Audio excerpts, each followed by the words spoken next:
ഇപ്പോൾ ബിനോയ് വിശ്വം മാധ്യമങ്ങളെ കാണുവാൻ തത്സമയം. കാര്യം പ്രധാനമാണ്. കുടിവെള്ളത്തെ മറന്നുകൊണ്ട്, പാവപ്പെട്ട മനുഷ്യരെ മറന്നുകൊണ്ട് വികസനം വന്നാൽ ആ വികസനത്തെ ഇടതുപക്ഷ വികസനമായി ജനം കാണുകയില്ല.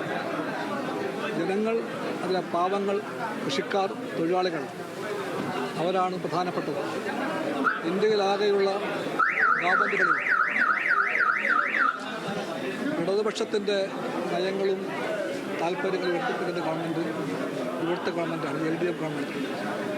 LDF ഗവൺമെൻറ് ഇന്ത്യക്ക് മുഴുവനും വഴി കാണിക്കാൻ കടപ്പെട്ട ഗവൺമെൻറ്റാണ്. ആ വഴി വലതുപക്ഷ നയങ്ങളെ ചോദ്യം ചെയ്യുന്നതും വലതുപക്ഷ വികസന മാർഗത്തെ അംഗീകരിക്കാത്തതും, ഇടതുപക്ഷ വികസനം വന്നാൽ അത് ജനപക്ഷ വികസനമാണെന്ന് തെളിയിക്കാൻ പോകുന്നതുമാണെന്ന് നിർബന്ധമുണ്ട് കമ്മ്യൂണിസ്റ്റ് പാർട്ടി. അപ്പോഴേ ഈ ഗവൺമെൻറ് ഇടതുപക്ഷ ഗവൺമെൻറ് ആകുമെന്ന് പാർട്ടി കരുതുന്നു. അതുകൊണ്ട് എല്ലാ വികസന കാര്യങ്ങൾ വരുമ്പോഴും ഞങ്ങൾ നോക്കുന്നത് ജനങ്ങളെ എങ്ങനെ ബാധിക്കും, കുടിവെള്ളത്തെ എങ്ങനെ ബാധിക്കും, കൃഷിയെ എങ്ങനെ ബാധിക്കും, പ്രകൃതിയെ എങ്ങനെ ബാധിക്കും, ആകമൊത്തം സംസ്ഥാനത്തിൻ്റെ വളർച്ചയെ എങ്ങനെ ബാധിക്കും, ഇതാണ് വികലനം. അതെല്ലാം പരിഗണിച്ചുകൊണ്ട് കമ്മ്യൂണിസ്റ്റ് പാർട്ടി എല്ലാ വികസന പദ്ധതികളെയും പഠിക്കും, അഭിപ്രായങ്ങൾ പറയും, മുമ്പോട്ട് പോകും.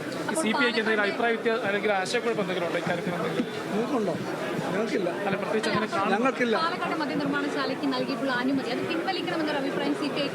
ഞാൻ പറഞ്ഞു കഴിഞ്ഞല്ലോ, CPI നയത്തിൻ്റെ അടിസ്ഥാനം പറഞ്ഞു കഴിഞ്ഞു. അതെല്ലാം ഉണ്ട്. ഒരു കാര്യം, അതായത് മന്ത്രിസഭയിൽ പാർട്ടിയോട് ആലോചിക്കാതെയാണ് ഈ മന്ത്രിയുടെ അഭിപ്രായം പറഞ്ഞത്. മന്ത്രിമാരെല്ലാം കമ്മ്യൂണിസ്റ്റ് പാർട്ടിയുടെ നേതാക്കന്മാരാണ്. അവരുടെ അഭിപ്രായങ്ങളെല്ലാം പാർട്ടി എൻഡോഴ്സ് ചെയ്യും.